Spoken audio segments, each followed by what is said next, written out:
buscamos Lucas capítulo 8. Lucas capítulo 8. El tema en esta mañana es la semilla y el suelo. Interpretando una de las parábolas más famosas del mundo. Explicó el Señor Jesús la del sembrador. Es preciosa, a mí me encanta. Lucas capítulo 8, del versículo 4 en adelante. Leemos Lucas capítulo 8, versículo 4 en adelante. Dice: juntándose una gran multitud y los que cada ciudad venían a él, les dijo por parábola: el sembrador salió a sembrar su semilla, y mientras sembraba, una parte cayó junto al camino y fue hollada, y las aves del cielo la comieron. Otra parte cayó sobre la piedra, y nacida se secó porque no tenía humedad. Otra parte cayó entre espinos, y los espinos que nacieron juntamente con ella la ahogaron. Y otra parte cayó en buena tierra, y nació y llevó fruto a 100 por uno. Es que pongan atención, hermano, porque parte de la prueba de la salvación es la persona gana almas, trae a alguien.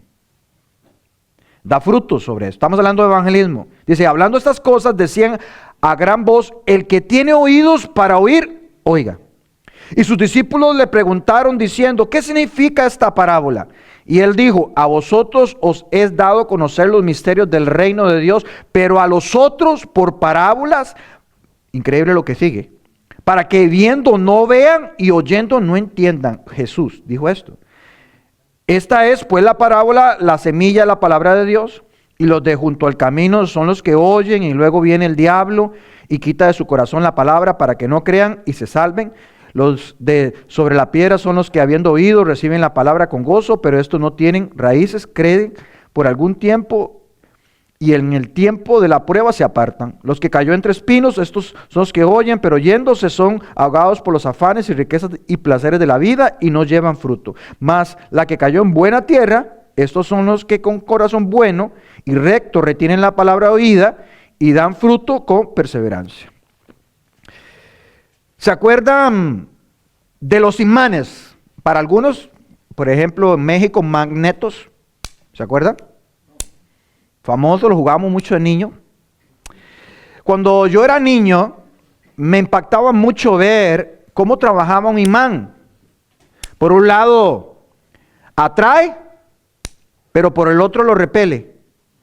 Eso era un misterio para mí de niño.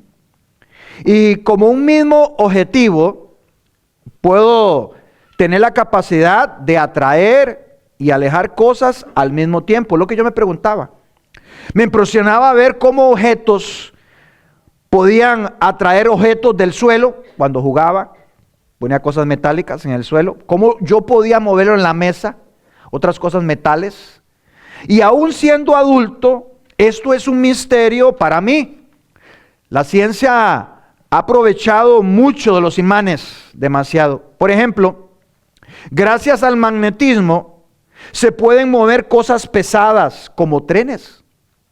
En los países más avanzados, los trenes funcionan a través de redes magnéticas. ¿Sabías eso?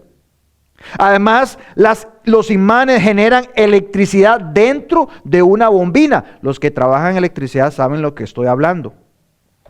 Los imanes se usan en los discos duros de las computadoras. En los parlantes y micrófonos que estamos usando esta mañana, hay imanes.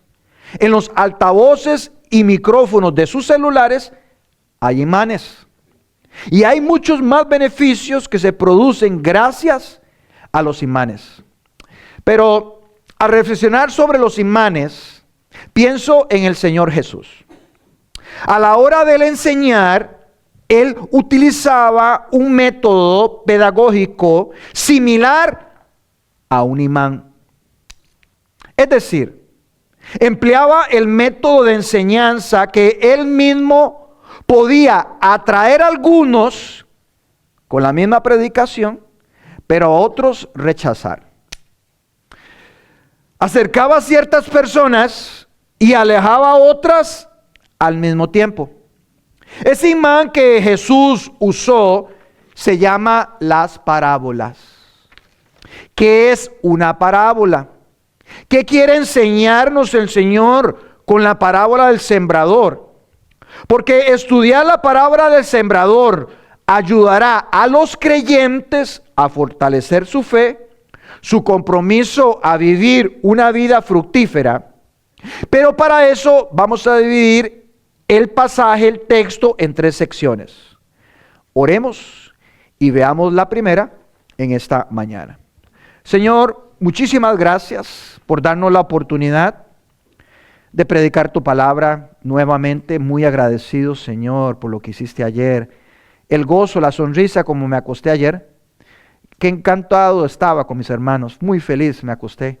Verlos comiendo, disfrutando, ese compañerismo que solo tú puedes hacer. Y nos guardaste de todos los peligros, hasta el frío lo disfrutamos un ratito. Pero fue hermoso, y la comida que proveíste en este lugar que tú nos trajiste, no lo conocíamos. Y nos llevaste ahí y apenas entramos, Señor. Fue algo hermoso y lindo lo que tú planificaste y salió a la perfección. Gracias, Señor. Te pido ahora que me ayudes en la predicación. Mis palabras no tienen poder, no tienen gracia si tú no los usas, Señor.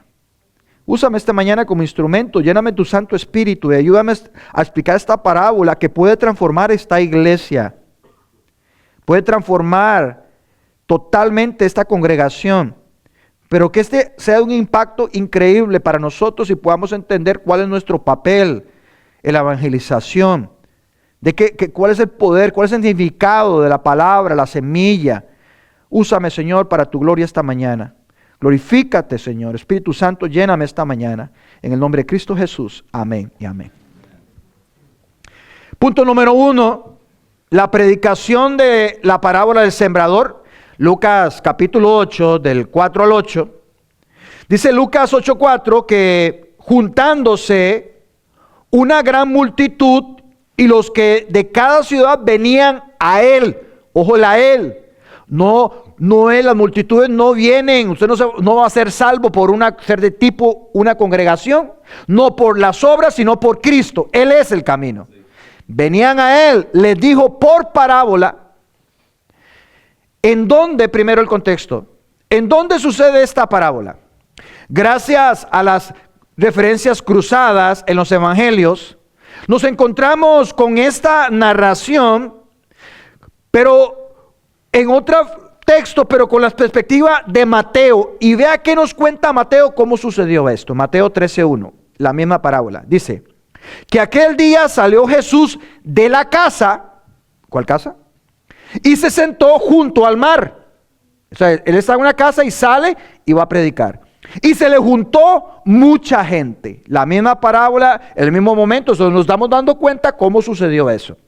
Dice que se le juntó mucha gente. Interesante esa palabra juntó para nosotros.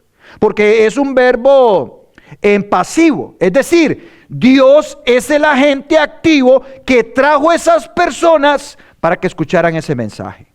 No es nuevo. Es igual hoy en día. El Señor en 1 Corintios 3:7 enseña que así que ni el que planta es algo, ni el que riega es algo, sino Dios es el que da el crecimiento. Dios ya ha dado, soy yo quien lo hago. Nosotros, Él ya definió cómo se van a salvar los elegidos con la predicación. Pero ¿cómo se van a salvar si no les predicamos? ¿Cómo? ¿Cómo se va a salvar la gente? ¿Cómo se va a salvar? A veces, en tiempos como diciembre, sabemos no es el nacimiento del Señor, pero es una oportunidad para predicar. Y a veces preparamos comida a gente para hacerlos feliz cuando van camino al infierno. Celebrando ¿a qué Navidad? ¿A quién? Les hacemos felices y sabemos que van para el infierno. En vez de pararnos y detenernos, como aquí Jesús no está en una iglesia, se detiene. Quiero hablarles de Jesús, que cambió mi vida y Él me transformó. Hablarle del Cristo que salva y que perdona. Eso es honrar su nombre.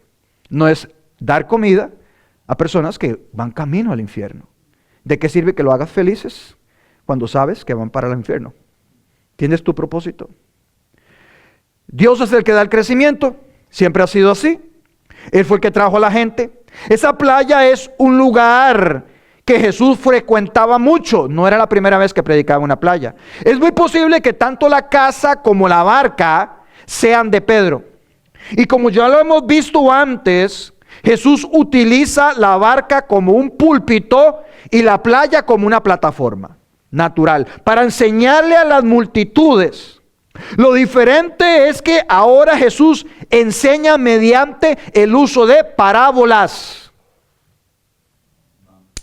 Atraes, a otros repelen. Parábolas.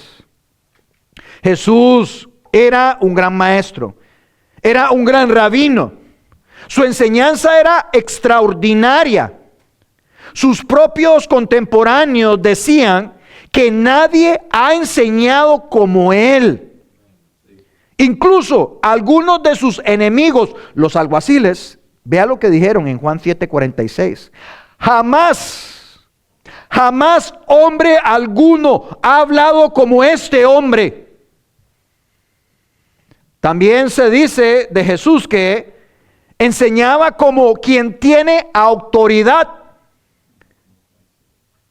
de Dios mismo y no como los escribas. Porque él hablaba, esta es la visión, estas son las emociones. No, él hablaba, está escrito. Amén. Lo más probable es que estaba cerca de sembradíos o agricultores. Recuerda que le estoy usando temas que la gente conoce, los que están ahí conocen ese tema. Hermanos, hemos explicado en varias ocasiones, especialmente los miércoles en una serie, lo que significa el reino de Dios, ¿se acuerdan? Ok. El punto de esta parábola es mostrar, ponga atención, ese es el punto principal, mostrar quién es y quién no es parte del reino de Dios. Todos aquí, es interesante porque Mateo trae la misma estudio, la misma enseñanza, pero Mateo empieza a oír y termina con el que tenga oídos que escuche. Sí, empieza con oído y termina con oído. Es que aquí hay oídos, pero una cosa es oír sonidos y otra cosa es entender lo que estamos oyendo. Entonces, ponga mucha atención porque si Dios lo trajo esta mañana, esta puede ser la oportunidad de su vida. ¿Por qué Dios me quiere enseñar esta parábola? Y si yo soy parte del reino, y también está mostrando que no sos parte del reino. Todas las parábolas, punto, todas tienen que ver con el reino de Dios, todas las parábolas. Ustedes ya saben que es el reino de Dios. La parábola del sembrador, la parábola de trigo y cizaña, la parábola de grano de mostaza, la parábola de la levadura, la parábola del tesoro escondido, la parábola de la perla de gran precio, la parábola de la red, todas tienen que ver con el reino de Dios. Este método de las parábolas va a jugar un papel dominante en sus enseñanzas de aquí en adelante. Sus parábolas, y eso es lo que hacen, así como aquí hay dos grupos, las parábolas dividirán a su audiencia. Aquí va a pasar eso mismo, por eso Dios lo dejó en la Biblia, para que en este tiempo suceda lo mismo, confundiendo a algunos y deleitando a otros. ¿No es el mismo Señor que dijo que en los últimos tiempos Él enviaría el espíritu de mentira para que crean la mentira? Iniciamos. Lucas 8:4. Juntándose una gran multitud. Ahí está la audiencia. Es una gran multitud que está conformado por los 12 y otros apóstoles. Le pregunto, ¿cuánto es para usted una multitud? Cuando usted dice, mira esa multitud, piensa en números. Ahora, ¿cuánto es para ti una gran multitud? Porque Lucas no está diciendo nada más multitud, una gran multitud. Era una gran multitud de varias ciudades, más los 12 y algunos discípulos que andaban con ellos. Aquí hay dos verbos presentes en participio que nos van a ayudar a dibujar el momento, que es juntándose y venían. Los verbos participio presente indican que el número de personas aumentaba constantemente, era progresivo. a medida que la gente acudía en masa a escuchar, y como decía un comentarista norteamericano, Nolan Young, ellos venían a escuchar parabólicamente a Jesús. Pregunto, ¿por qué razón venían grandes multitudes a Jesús? Por dos razones. Número uno, venían multitudes por los milagros. Si yo hiciera aquí un milagro de sanidades, aquí no cabría ni una silla en este lugar. Venían multitudes por sanidades y segundo, por la enseñanza. Fue a causa de este creciente multitud que Jesús tuvo que subirse en una barca, como nos cuenta Marcos 1, que nos muestra el hábito del Señor de predicar en esa zona. Otra vez comenzó Jesús a enseñar junto al mar, era algo habitual. Y se reunió alrededor de él mucha gente. Misma parábola, mismo contexto. Solo que de otro ángulo diferente al de Marcos. Tanto que entrando en una barca, se sentó en ella en el mar. Una forma muy diferente de predicar, yo de pie, la gente estaba de pie y el predicador sentado. Y toda la gente estaba en tierra junto al mar. Versículo 4, la parte B. Y los que de cada ciudad venían a él. Pregunto, ¿cuántas ciudades se refiere? Se dice de cada ciudad venían. ¿Venían de Estados Unidos? ¿Venían de Honduras? ¿De Guatemala? ¿De Colombia? ¿De dónde venían? Probablemente cada ciudad, no Raleigh, sino las ciudades que estaban alrededor de Galilea. Porque hay sectas que piensan que el Edén fue en Nueva York, ¿verdad? Lucas quiere enseñarnos que la gran multitud no solo estaba formada por gente de los pueblos, es decir, podríamos traducirlo en un lenguaje actual así. La gente seguía viniendo a Jesús de una ciudad tras otra, y cuando se reunió una gran multitud, punto C, les dijo por parábola, que parábola es un relato. ¿Qué es una parábola en sí, pastor? Bueno, la palabra griega para parábola, parábole, o en hebrea, mashal, la palabra para es un prefijo junto al lado, y bola significa arrojar. Lo que Jesús está haciendo es lanzando una enseñanza. Como cuando usted tira una bola, la pega en una pared, no pega toda la bola, sino en una esquina. Él les da algo pequeño que tiene un gran contenido, pero es una poca porción lo que toca la pared. Pero él la lanza. Y la parábola marcó un punto clave en la metodología y el ministerio de Jesús. Las parábolas a menudo contienen lecciones morales, espirituales, que resuenan con la experiencia cotidiana de las personas, ayudándoles a entender mejor los principios del reino de Dios. Todos los que estaban en ese día oyendo sobre la parábola del sembrador entendían lo que le estaba hablando. Ellos conocían de la siembra. Una parábola lleva a los oyentes solo descubrir la verdad. Le lleva a los oyentes a descubrir solo la verdad y la encubre de quienes tienen prejuicios o juicios anticipados para verla. Aquí no estamos hablando de la elección, que Dios le cubre a unos porque a él no son elegidos. No. Aquí estamos viendo la parábola desde como Dios lo ve desde arriba. Les está hablando porque la gente rechaza. No es la elección lo que está en esto. A unos muestra la verdad y le encubre a aquellos que vienen con prejuicios. No, eso no lo creo porque me lo enseñó mami. Yo vengo de tal lugar, esa es mi religión de toda mi vida, no puedo hacerlo. Ya viene con sus decisiones, aunque escuche la predicación, ella decidió al cruzar esta puerta. Vienen con prejuicios, a ellos se les cierra la parábola.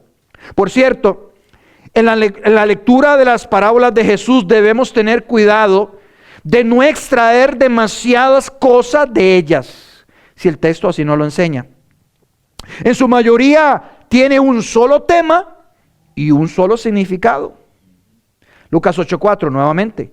Juntándose una gran multitud, y los que de cada ciudad venían a él, les dijo por parábola, porque Jesús usa el método de enseñanza como la parábola, porque Jesús no quiere mostrarle sus preciosas verdades a todos, eso es claro. Sus verdades no son para todos, sino para los escogidos. ¿Usted notó cuánto duró el sermón de Jesús ese día? Del versículo 5 al 8. Ese fue el sermón, 1 minuto. ¿No se preguntó eso?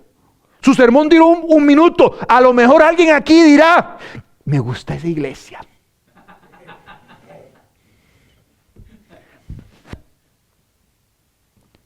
¿Por qué? Porque fue al grano.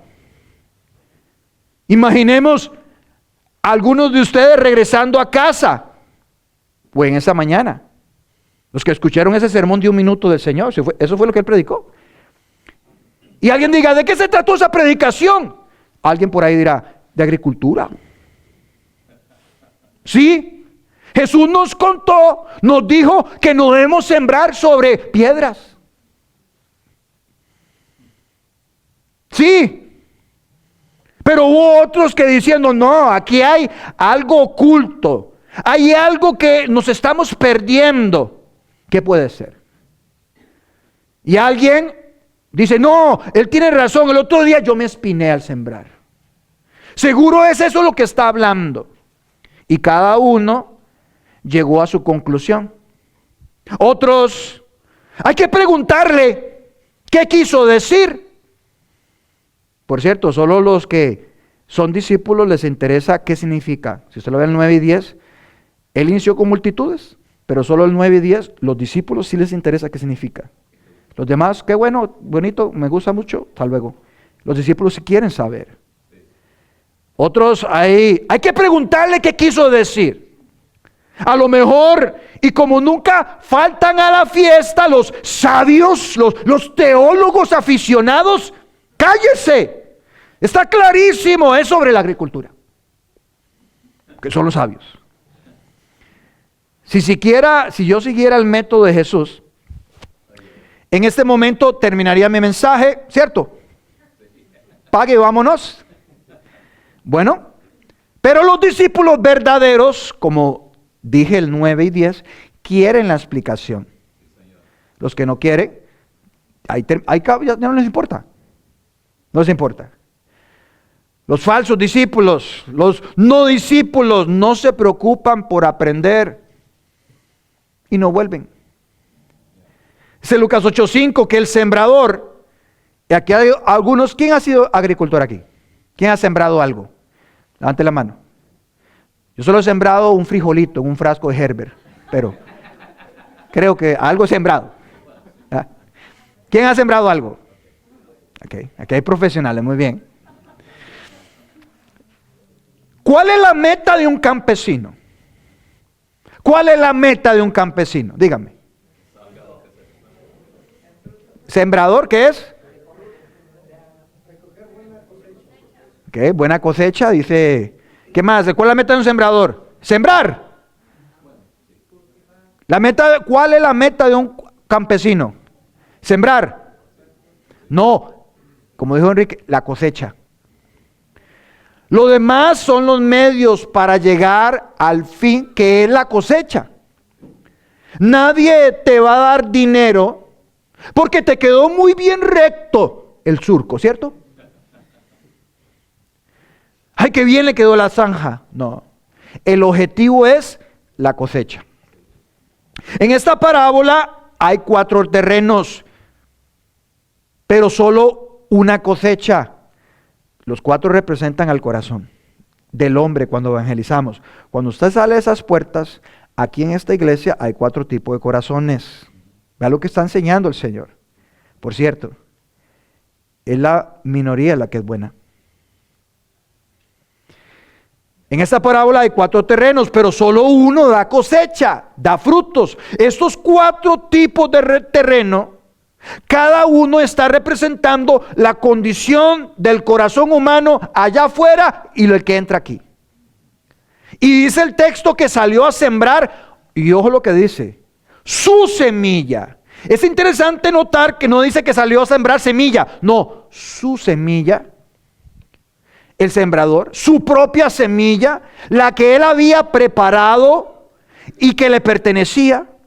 Quienes conocían las escrituras podían apreciar la figura del sembrador, porque es usada como un elemento de comparación con Dios, como dice Oseas 2:23, y la sembraré para mí. Ojo, acabamos de leer su semilla, ahora él dice, para mí en la tierra, y tendré misericordia de, ahí está su nombre, y diré, ahí está tu nombre, tú eres mi pueblo, pueblo mío, y él dirá, Dios mío. La pregunta es, ¿está tu nombre ahí? ¿Vieron eso? La siembra es importante en la vida. Y usted también es un sembrador, como dije Pablo en Gálatas 6:7. Todo lo que el hombre sembrare, eso también segará. Usted también es un sembrador, para bien o para mal. Cuando un sembrador salía a sembrar su semilla, él usaba un método como difusión, que implica que usted camina de arriba abajo en el campo y usted esparce la semilla con la mano. Los métodos de siembra en los tiempos bíblicos, porque tenemos que irnos a ese momento, era muy diferente a los de hoy en día. Aunque muchas nuestras mentes occidentales no logran captar muy bien, al sembrador no le importaba mucho los diferentes tipos de suelo o en qué lugar caía la semilla. En la actualidad usamos tractores, una gran variedad de maquinaria, herramientas. Pero los agricultores modernos saben que lo primero que hay que hacer es preparar la tierra, ¿cierto? Ablandarla, limpiarla. Sin embargo, en los tiempos de Jesús, los sembradores llevaban una bolsa de semillas en el hombro y con la otra mano esparcían las semillas por todo el terreno. Es la forma como trabajaban. El agricultor no sabía de antemano dónde habían piedras, dónde habían raíces superficiales, no sabía dónde había espinos o buena tierra. ¿Cuándo se sabría si la semilla había caído en buena tierra? El tiempo lo mostraría. Porque hay gente que puede estar en una iglesia en 3 meses, 4 meses, y al estar rodeado de buenas personas, porque los cristianos somos buenas personas, somos lindos, como vieron ayer, la pasamos muy bien, muy lindo, una linda familia, y uno puede aprender a ser así, sin ser convertido, convertirse en buena gente, porque estás rodeado de buena gente, pero después va a salir la verdad. El tiempo lo va a mostrar. Es de aclarar que el sembrador sabía que la semilla iba a caer en mal terreno, él lo sabía, pero él no sabe cuál, y ese también tiene que entender que usted no tiene que saber si ese terreno es bueno. No, hombre, esa persona me va a rechazar. Eso a usted no le importa. Eso es de él. A usted le toca sembrar la semilla. Es más, no puede evitar que la semilla caiga sobre y a lo largo del camino que pasa la gente, que te maja, que te pisotea, que te maltrata. Lo que sí sabe es que debe lanzar la semilla por todo el terreno, por todo el trabajo, por toda la familia. Eso es parte del trabajo. El sembrador salió a sembrar.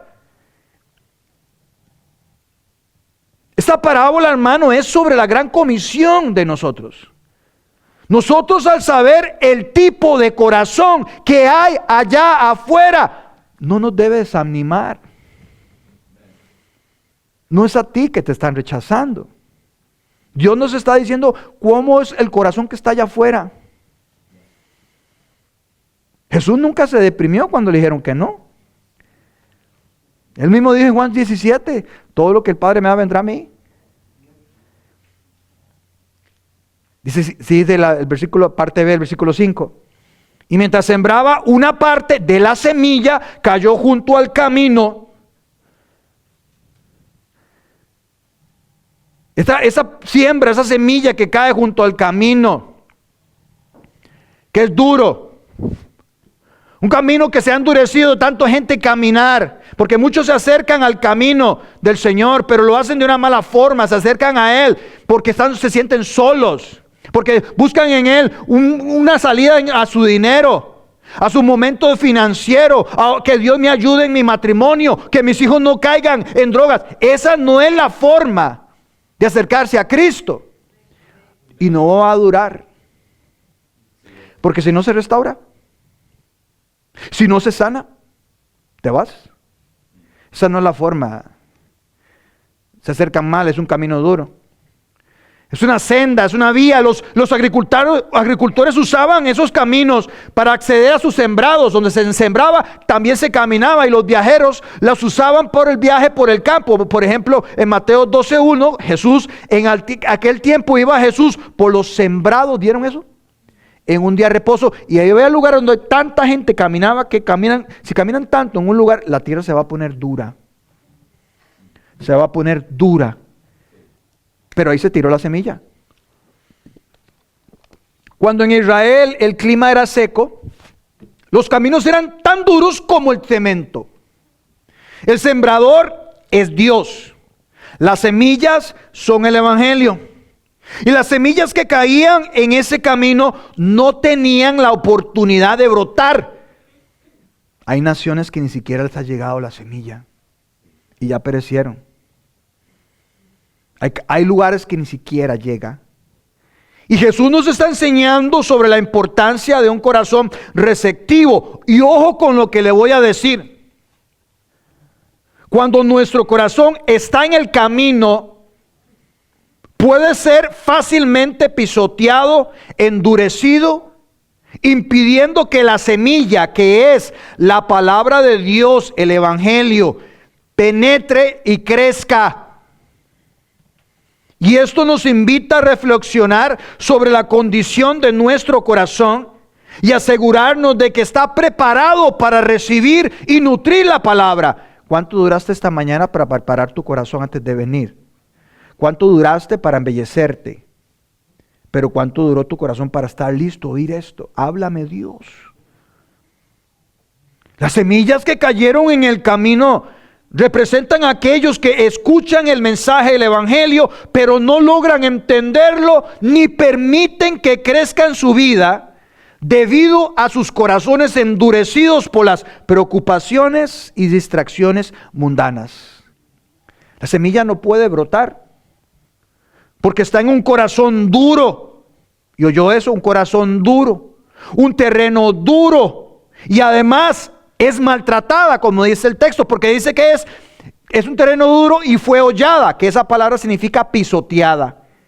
Esta palabra está en verbo pasivo, es decir, la gente lo pisa. Es decir, las semillas serían aplastadas y no pueden germinar. Ay, me violaron. Crecí en un hogar sin papá, sin mamá. Pues, pastor, usted no sabe lo que le pasó a esa persona, por eso no recibe al Señor. Ha tenido una vida muy infeliz, lo han abandonado. Aquí dice, por eso en el corazón, porque los han pisoteado. Alguna vez escuché a un predicador decir que al ser pisoteado, el terreno se puso duro. Y de la misma manera, algunas personas han endurecido su corazón debido a las dificultades que ha enfrentado en la vida, el tipo de película que le tocó vivir. Y a menudo tratamos de justificar a ellos, a nuestros conocidos, de esa forma. Sin embargo, el texto bíblico no explica por qué fueron pisoteados. Sí, es obvio que es porque es camino, pero lo que el texto menciona es que es un terreno duro y la semilla no penetró. Seamos sinceros. Todos conocemos gente que ha sufrido mucho. ¿Hay gente pisoteada en el mundo? ¿Que le han pasado sufrimiento, sí o no? Sí, cierto. ¿Hay gente pisoteada en el mundo? Sí. Pero esto no es lo que Jesús quiere decir. Lo que quiere decir aquí es Es que no importa la razón por la que la persona está dura, no se justifica. No tiene excusa, como dice Romanos. Y entonces, continúa el texto, y las aves del cielo, que son los pájaros, que es un modismo utilizado para citar las aves silvestres, así aparece en la King James, en contraste con las aves domesticadas como las gallinas, la comieron. Y en español suena muy romántico, o en inglés romantic, para que me entiendan. Suena lindo, ¿verdad? Que comieron, pero en la traducción en el griego es, las devoraron. Devorar y comer no es lo mismo. La diferencia es la velocidad y a veces con violencia. La semilla robada es rapidísima, es feliz. La gente sale gozosa, como la semana pasada alguien. ¡Qué buena predicación! ¡Qué buen mensaje! Y hoy no está. El diablo roba rápido. Las semillas son rápidamente devoradas. Rápidamente un corazón que no está preparado, que no está receptivo, está duro. Esto nos llama a estar atentos y proteger nuestro corazón de influencias que pueden robar la verdad. Y continúa Jesús diciendo en el versículo 6, otra parte cayó sobre la piedra, que la piedra se convierte en aquellos que vienen a Cristo por motivos erróneos, como dije. Por eso dice, y nacida. Parece que alguien se convirtió. Pero después de unos meses desaparece eso, porque no tiene humedad. Las semillas necesitan humedad para brotar, pero las piedras no pueden proporcionarlas. Eso simboliza aquellos corazones que reciben la palabra de Dios con entusiasmo inicial, pero carecen de profundidad espiritual. Y Jesús nos advierte que la fe no puede sostenerse sin un compromiso profundo y constante. Decía el teólogo inglés del siglo 1400, sin raíces profundas, la fe no puede resistir las tormentas de la fe. Versículo 7. Otra parte cayó ¿dónde? Entre espinos. Aquí la semilla cae entre los espinos, simbolizando los corazones que permiten que las preocupaciones de la vida y el engaño de las riquezas ahoguen la palabra. 7b. Y los espinos que nacieron juntamente con ella la ahogaron. Estos son las distracciones, las tensiones que compiten con la fe, con nuestra atención. Y este versículo es un llamado, hermanos, a deshacerse de las distracciones que nos impiden crecer espiritualmente y mantener nuestro enfoque en Dios. Pero dice el versículo 8. Pero otra parte cayó en buena tierra. Estamos viendo superficialmente porque lo vamos a ver más profundo en la segunda parte. Representa los corazones que, tres palabras claves para entender quiénes pertenecen al reino y quiénes no pertenecen. Los que pertenecen tienen, escuchan, entienden y retienen la palabra de Dios, la reproducen el evangelio. Por eso dice, y nació y llevó fruto a 100 por 1. ¿Cómo alguien puede decir, yo vivo Hechos 1:8, que soy un testigo y nunca he ganado una persona para Cristo? ¿Cómo eso es posible? ¿Cómo yo puedo? Es como que yo me llame pastor. Yo soy un pastor, pero no tengo ovejas. Yo le digo a toda la gente, yo soy un pastor, y ¿cómo me apoya Dios? Me manda ovejas. Yo no puedo decir que soy un hijo de Dios, que Dios me dio. La única comisión que Él me mandó es predicar, ganar un alma, discipularla. Esa es mi misión, por eso estoy vivo. No, yo no nací para ser un profesional. Como una vez dije a alguien, si no, tu hijo no recibe a Cristo, usted lo que va a tener es un hijo, un impío profesional. Usted no nace, ese es su modo vivendi, su trabajo. Pero esa no es la razón por que usted vive. Usted viene por una casa, por un carro, eso es su vida. ¿Ese es el propósito de vivir suyo? ¿Un título pegado en la pared? Ese no es el propósito de la vida. Para los hijos de Dios. Pero para un impío sí. Eso es lo único que puede lograr. Por eso lucha y acumula. Porque está desesperado. Y dice, y nació, llevó fruto a 100 por 1, versículo 8. Cuando la semilla entra en el corazón de buena tierra, produce cosecha abundante. Y decía estas cosas a gran voz. Es que se predica a gran voz. El que tiene oídos para oír, oiga. Y hay 9 conjunciones con la palabra oído, solo en Mateo, pero esta es la hiper, es la grande, la que dice, ponga atención, escuche con entendimiento profundo. En las palabras del Señor, los escogidos entienden y los otros ven escurecidos. Pues no se les da la comprensión de los misterios de Dios. Suena duro, sí que lo es. Pues para ellos es juicio. Y al nacer, nadie quiere saber de Dios. Cada uno de nosotros no queríamos saber de Dios. Pero Dios, usando su palabra, salva a unos y otros permanecen en tinieblas. ¿Se acuerda cuando los ángeles en Isaías 6:3, Santo, Santo Jehová de los ejércitos? ¿Te acuerdas de eso? Isaías teme por su vida. Entonces Dios envía ángeles que tomen carbones ardientes en el altar, van a él, le sellan los labios mientras él tiembla ante la santidad de Dios y en profunda angustia, terror, dolor, y dice en el versículo 8, la Trinidad, ¿a quién enviaré y quién irá por nosotros? Isaías dice, he aquí, envíame a mí. Entonces, ¿qué le dice Dios a su profeta? Después de esa respuesta, estoy muy contento de que te hayas ofrecido voluntariamente en esta misión. Te voy a ungir con mi Espíritu Santo. Te voy a convertir en el evangelista más popular que haya existido. Y las multitudes llenarán todos los coliseos para escuchar cada palabra que salga de tu boca. Eso no fue lo que le dijo Dios. ¿Por qué cito a Isaías? Porque esta frase de que tenga oídos que escuche, Jesús está citando este pasaje. Lo que le está diciendo Dios a Isaías, ve y dile a ese pueblo, escuchen bien pero no entiendan, mire bien pero no comprendan, haz insensible el corazón de este pueblo, endurece sus oídos, nubla sus ojos y no sean que vean con sus ojos y oigan con sus oídos y entiendan con su corazón y se arrepientan.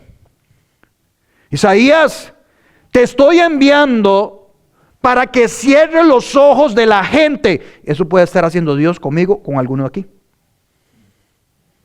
Para detener los oídos de la gente, para que sus corazones se endurezcan, para que no se arrepientan y sean sanados. En otras palabras, tu misión es ser un instrumento de juicio, un tipo de juicio. Y ojo con lo que voy a decir, y lo voy a decir lento. Para estas personas que no quieren escuchar mi palabra. No es que Dios, los elegidos, no.